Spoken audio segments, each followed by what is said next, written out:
Here's the advanced guide to fix Xbox Game Pass games not launching PC. Before diving into our first solution, let's make sure that both your Xbox app and the game you want to launch are fully updated. Open the Microsoft Store and locate the Xbox app. If an update is available, go ahead and install it. Next, find your game in the store, click the three-dot menu next to it, and select Manage, then Files, followed by Check for Updates.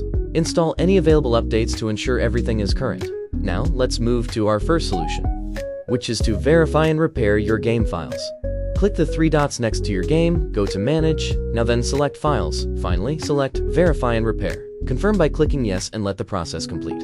The second step is to close conflicting programs. Applications like Razer Synapse, anti-cheat software, or overlay tools can prevent games from launching properly.